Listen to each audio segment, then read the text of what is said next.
So what does it mean to claim that a being like God does not exist? Because when you listen to religious apologists, they'll often have you believe that the only way to justify such a proposition is by scouring every last nook and cranny of physical reality itself, only to turn up empty.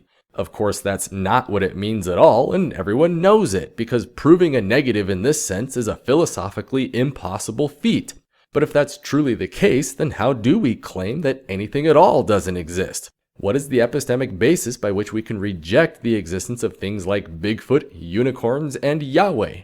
Imagine that you're out shopping for a new car when the dealer presents you with a next-generation performance vehicle.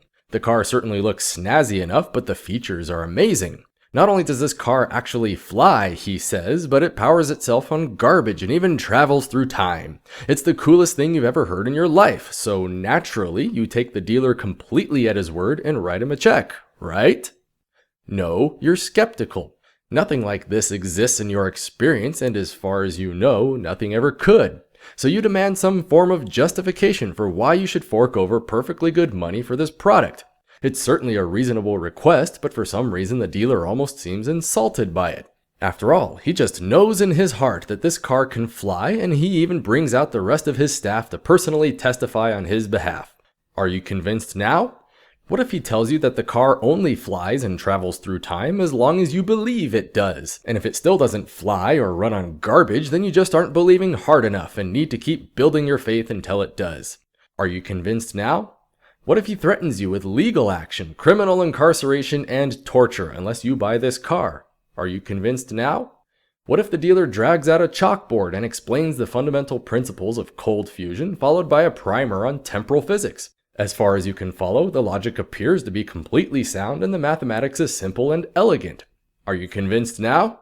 Finally, what if he just sits you down in the damn thing and takes you for a test drive? Then, fueled by nothing but trash from the nearest dumpster, you really do take off, fly over the city, and even stop for a detour in the late Jurassic to take pictures of dinosaurs.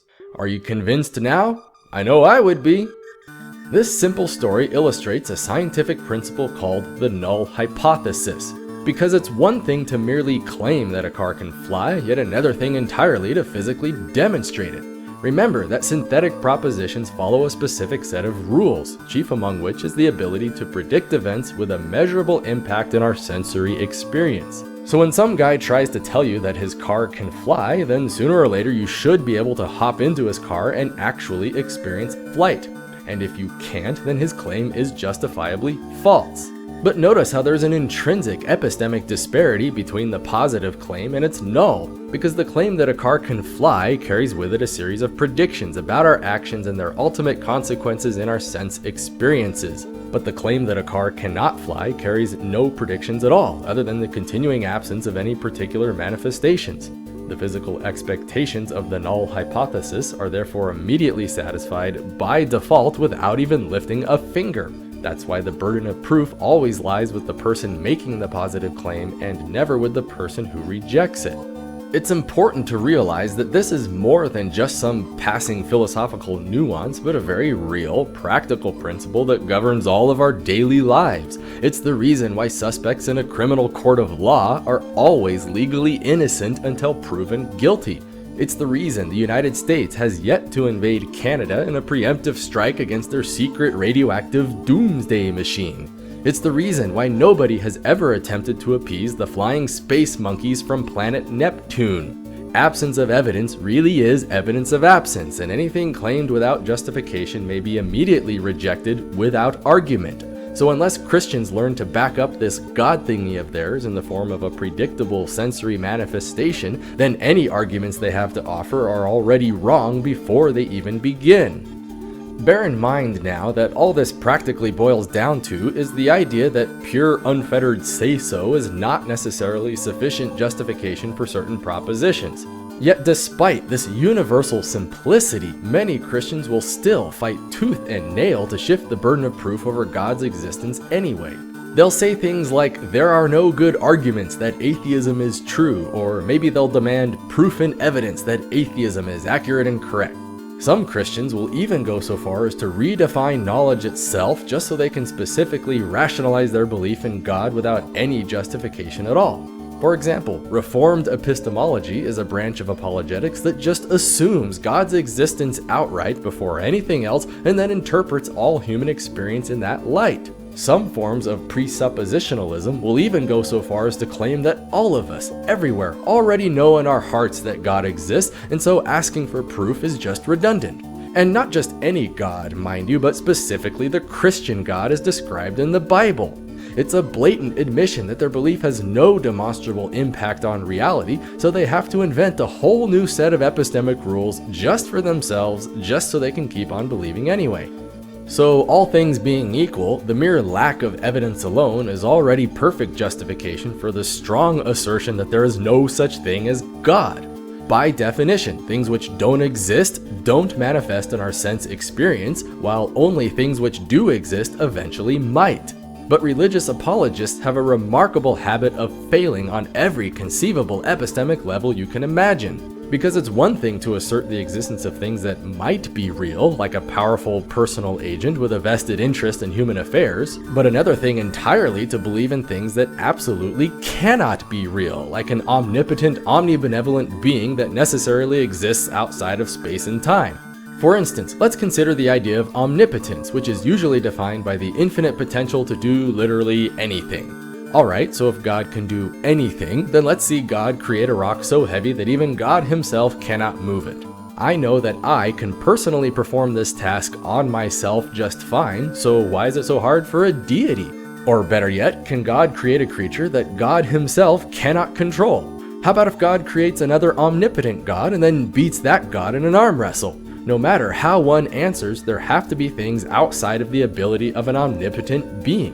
This illustrates another fundamental epistemic rule known as coherence, the idea that whatever properties you assign to something, those same properties cannot lead to any annoying contradictions. A classic example of this is the idea of a married bachelor. By definition, a bachelor is already unmarried, so anything that happens to be married is automatically no longer a bachelor.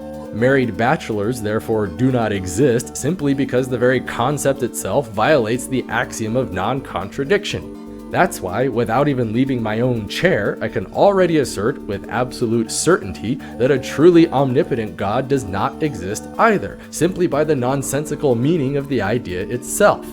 But let's take it one step further and consider omnibenevolence as defined by the infinite capacity for perfect goodness, love, mercy, and justice, all properties that imply an entity who would do everything it can to minimize suffering in our world.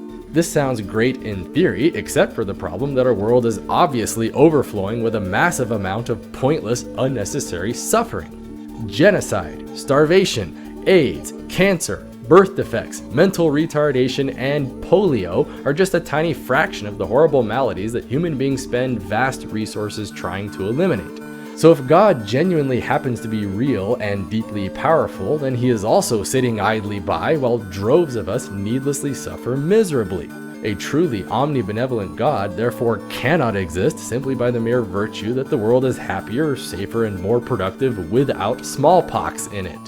And so we see the principle of falsifiability, the idea that whenever you describe something with a predictable impact in our sense experience, then it sure is awful nice when those predictions actually come to pass.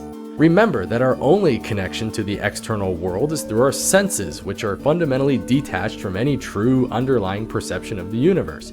That's why we cannot deduce reality in the strictest sense, but only make inferences through logical induction.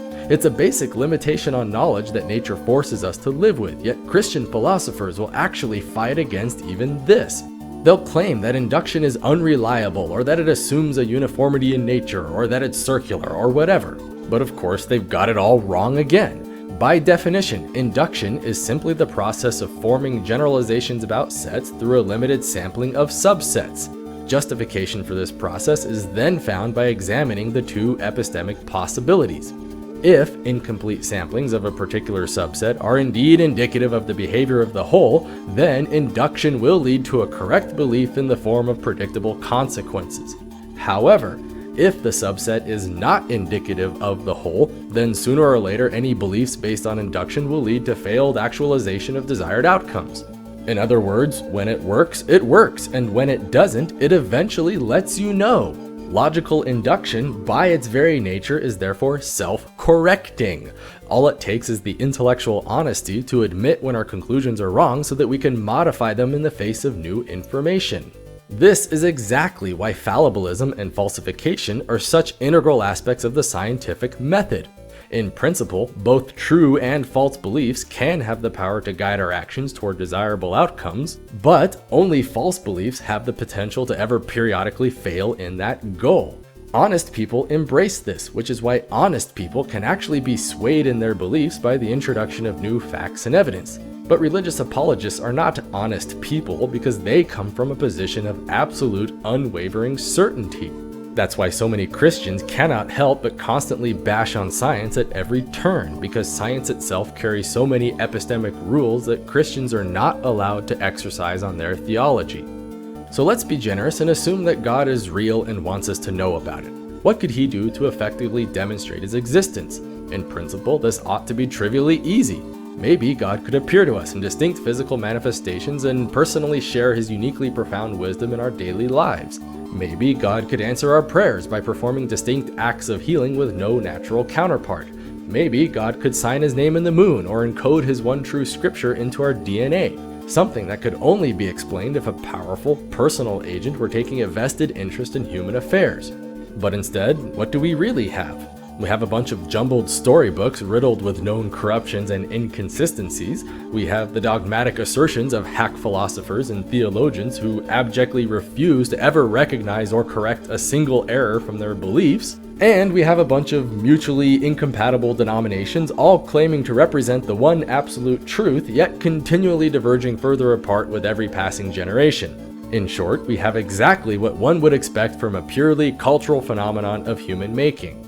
This is all it means to hold a strong atheist view, because even if some human concept of God actually turned out to be real, then it necessarily follows that all the other thousands upon thousands of gods from human history are unquestionably false. So obviously, it's perfectly normal for human beings to invent entire religious traditions out of whole cloth, since any assertion of one is already an implied rejection of all others.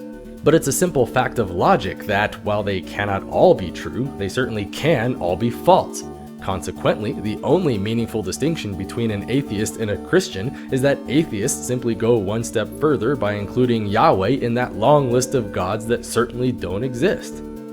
Any moron can claim that God is real, and any moron can rationalize that claim under a cloak of convoluted rhetorical arguments, but only a true and living God can exclusively demonstrate himself in the form of a predictable sensory manifestation. And if apologists would just fulfill this one simple criterion, then virtually everyone on earth would be more than happy to believe in God and convert to Christianity. But until this happens, we are all more than justified in cutting to the chase by declaring openly and proudly that God does not exist.